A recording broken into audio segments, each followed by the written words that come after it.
Can you hear me all right? Can you tell me your name again? Door, Dor. D-O-R. Okay.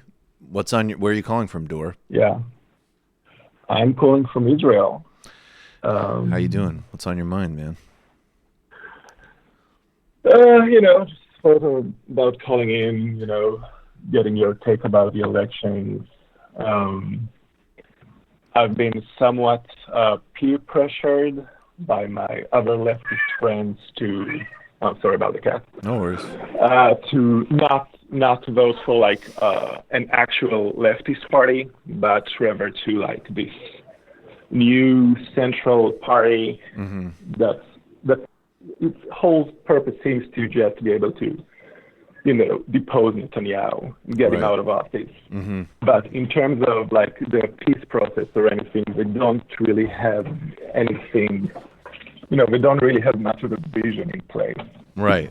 You're talking about Benny So like, Gantz, the Benny Gantz coalition, right? exactly, Mm-hmm. exactly. And I think one would be remiss to not mention that Benny Gantz was the Israeli chief of staff during the 2014 Yes, war on Gaza. Where absolutely. there were like 30% civil casualties, not guerrillas or anything, just civilians. No, they that So, operations in 2014 were so vicious and so brutal targeting Gaza that Joe Scarborough did a yeah, segment saying like what's going on here because they bombed a UN right, school. I mean, when you have Joe Scarborough talking about Palestinian humanity, do you realize how, I mean, the obscenity of the crimes right, that Israel engaged in 2014 would be hard, I think, for most people to comprehend. So, yeah, I mean, look, I right, can't, I feel really weird telling people in other places, I just could tell you how I would vote. I would vote for a left party because to me, right, and granted, I'm not, of course, things like, fiscal policies and austerity versus non-austerity policies matter. I don't necessarily know that the centrist coalition is necessarily even that much better on those things than Netanyahu. But to me, right, like, you just can't think about or vote or analyze Israel outside of the occupation. You can't. I mean, that is the central defining right, characteristic of the place. So, I would have to register. I mean, last election cycle, I certainly would have voted for the joint list. And, mm, those are the parties I support in Israel if I was voting in Israeli elections, for sure.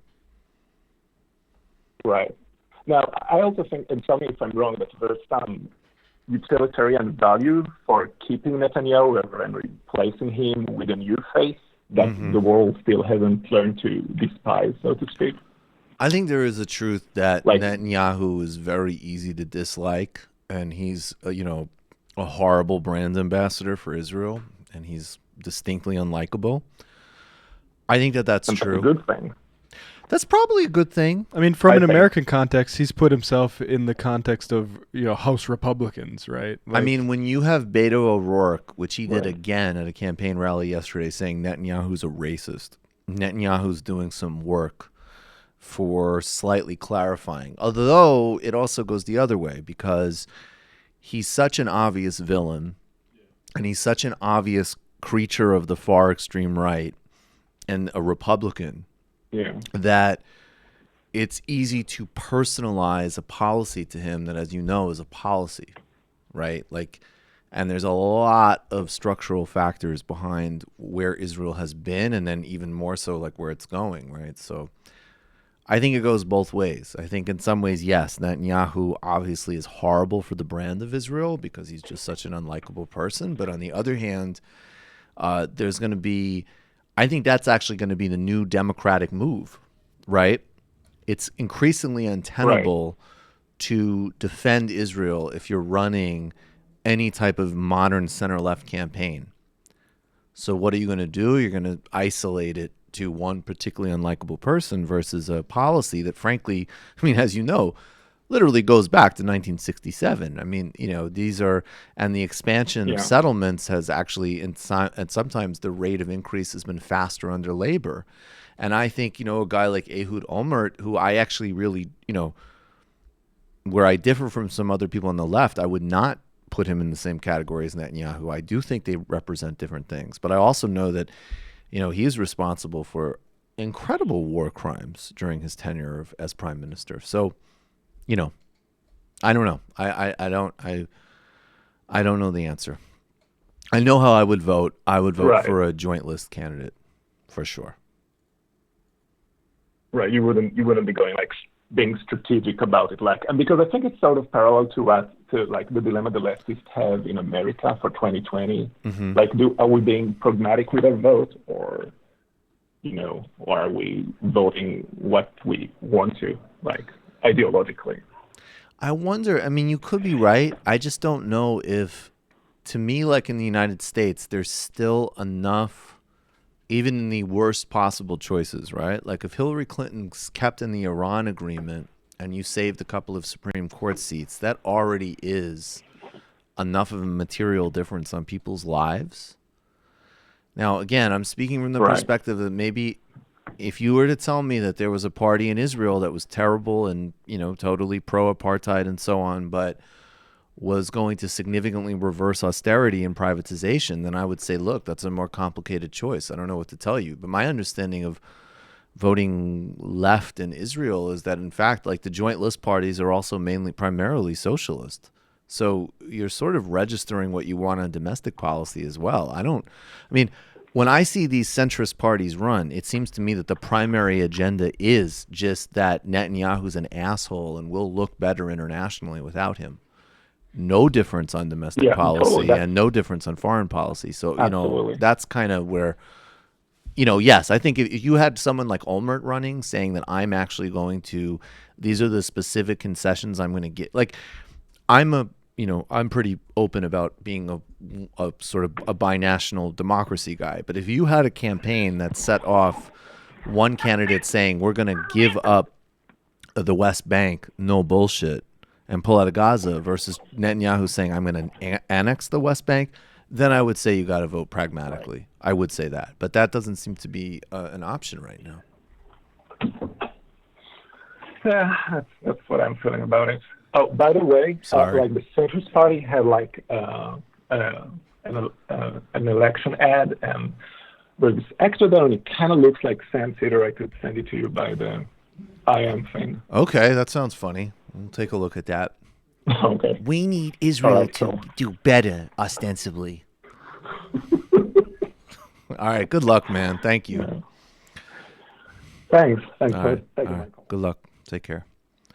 I feel for leftists in Israel.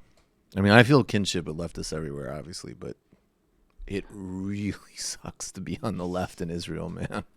Yeah, well, you have to join the army.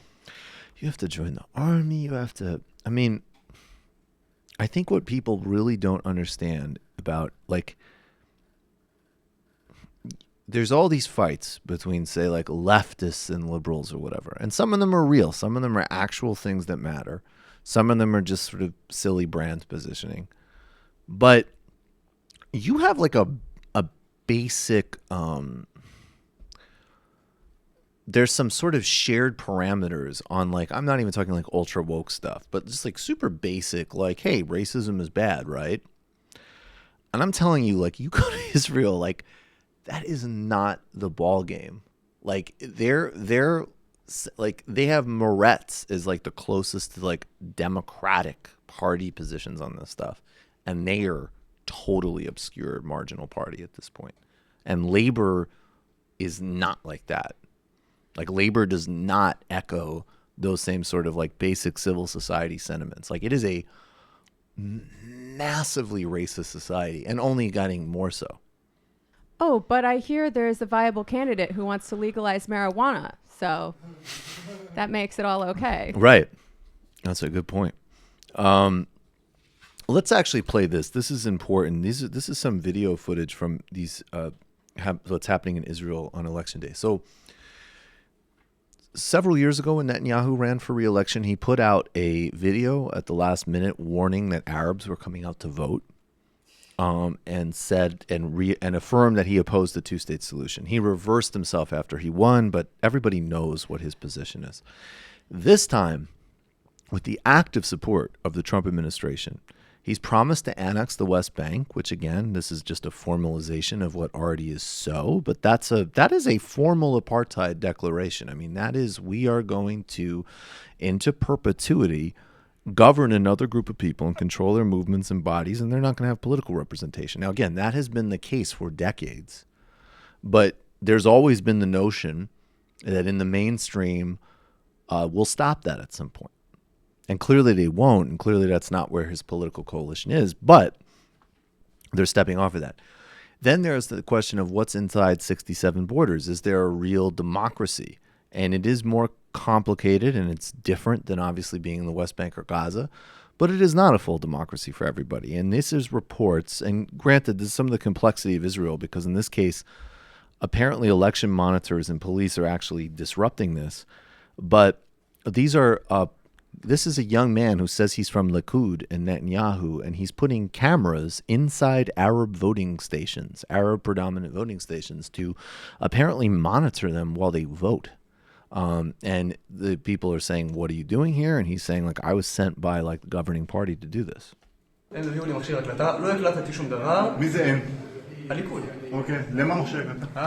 hear him saying Likud, police are confiscating hidden cameras and recording devices.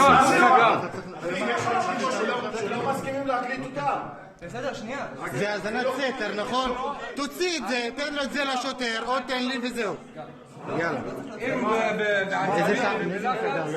אל תיתן לי להתעצבן תוצילו את המחשב לנקודה. רגע. בלי רעש. אני מציע משהו. זה לא שלך. אני יודע שזה לא שלי, אני רוצה לדעת מה פה. תודה רבה. זהו. And I think Netanyahu will probably win. I do. I think he'll be returned to power. What does that make of his corruption charges? Well, the really interesting thing about the corruption charges is that they're not just standard corruption charges. I mean, they're actually charges that implicate like the free press in Israel, because part of it is using the leverage of Sheldon Adelson has a free newspaper that he prints in Israel that runs pro-government propaganda, essentially. And Netanyahu, part of the charges against him are him leaning on other press outlets for better press coverage, apparently. I don't know. I mean, on the other hand, Israel's like has extremely corrupt politics. And I don't think that, you know, Olmert served a prison sentence for corruption. There's all sorts of allegations against other senior officials. I don't know. I don't think it will make such a big difference.